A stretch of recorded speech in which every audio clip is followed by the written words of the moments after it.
네, 행복한 경기의정 민생 돋보기 이번 시간은 이슈 토론 시간입니다.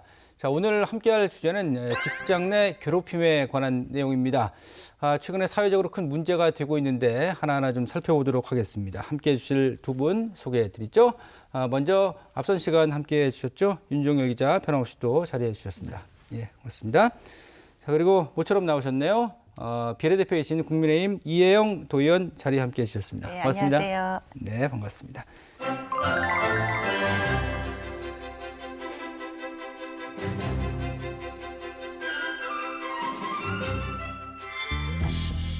직장 내 괴롭힘 금지법이 시행된 지 2년. 그러나 실효성에는 의문이 제기되고 있다.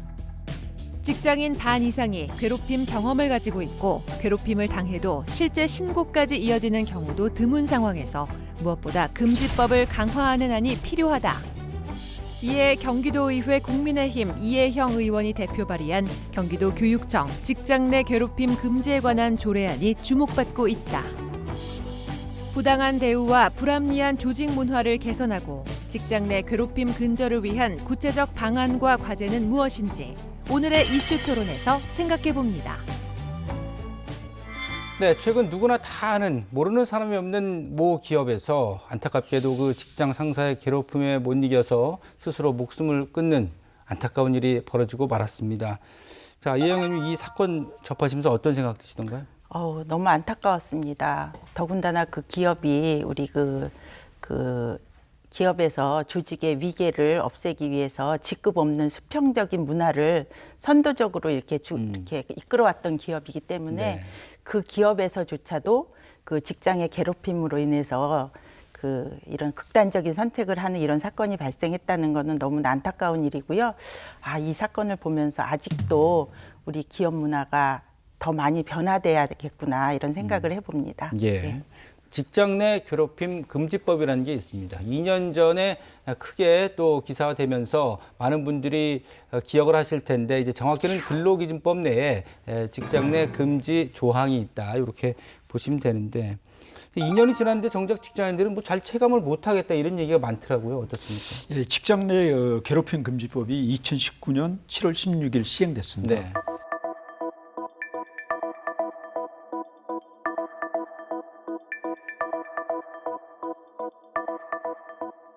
근데 이제 대다수 직장인들은 이제 실효성의 의문을 여전히 갖고 있습니다. 네. 그 일례로 최근 한 여론기관 조사에 따르면요.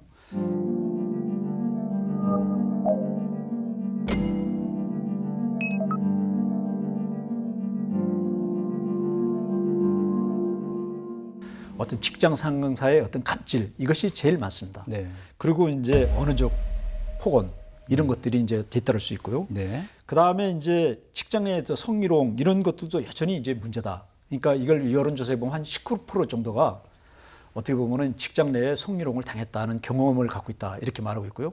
남자들이 한 5.2%인데 여자의 비율, 남녀 비율을 따지면 한 4배 이상이 여성들이 더 심각함을 느끼고 있다 이렇게 했습니다. 그런데 이제 많은 분들은 이런 법이 있음에도 불구하고 왜 적극적으로 피해를 당했을 때 대응하지 않느냐 이런 말씀하시는 분들도 좀 있거든요. 근데 이제 혹시 이제 이런 경우에 해당된 피해자분들의 이야기를 좀 들어보신 적 있습니까? 제가 얼마 전에 이제 지인한테 전화를 한 통화 받았습니다. 변호사를 좀 잘 아는 변호사가 있으면 좀 소개해달라는 어떤 일이 있었냐 이렇게 물어봤더니 네. 사실은 그 남들이 보기에는 별거 아닌 것 같지만 이게 그 많은 사람이 있는 앞에서 반말로 또 막 그 모멸감을 주고 또 어떤 때는 이렇게 위협적인 억양을 써서 네.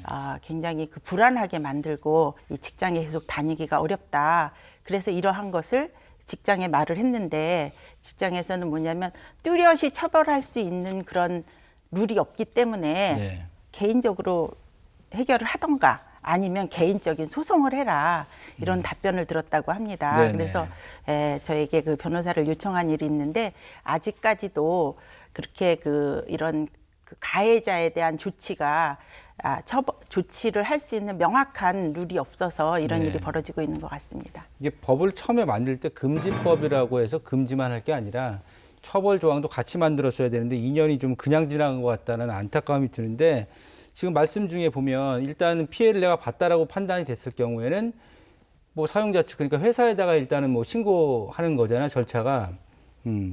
그런 부분들이 좀 절차적으로 좀 문제가 있지 않느냐 이런 생각이 좀 드는데 어떻게 보십니까? 네. 일단은 괴롭힘을 당하면 본인이나 어떤 제3자가 이제 사업주에게 신고를 해야 됩니다. 그러니까 알릴 필요가 있어요. 그러니까 알릴 필요가 있는데 그러면 사업주는 그걸 접하는 순간에 반드시 조사를 해야 돼요.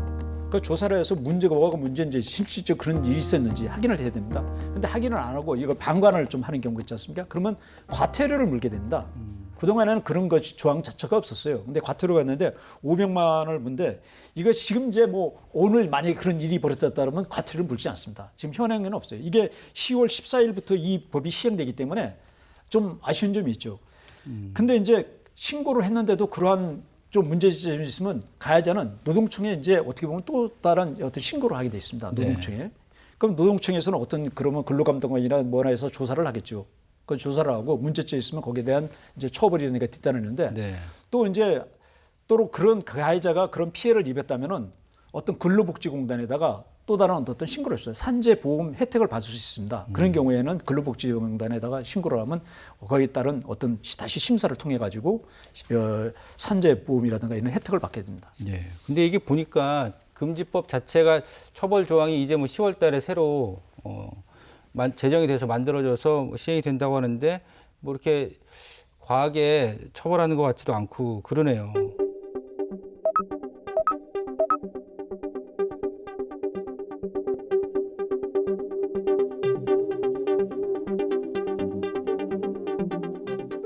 자, 그리고 이혜영 의원께서 또 좋은 조례를 발의를 하셨더라고요. 그리고 제정도 됐는데 경기도 교육청 직장 내 괴롭힘 금지에 관한 조례안, 요거 좀 취지부터 좀 들어볼까요? 네, 제가 그 교육기획위원회에서 활동하다 보니까 네. 경기도 교육청 및 여기에 소속기관 그리고 교육지원청 또 각급 학교에서 발생할 수 있는 직장 내 괴롭힘을 사전에 예방하고 네네. 또 가해자에 대한 적절한 조치를 통해서 우리가 상호 배려하는 근무 환경을 조성해서 건강한 공직 사회를 만들고자 제가 이거를 만들게 됐습니다. 네. 네. 그럼 이제 조례안의 구체적인 내용도 좀 살펴볼까요? 네.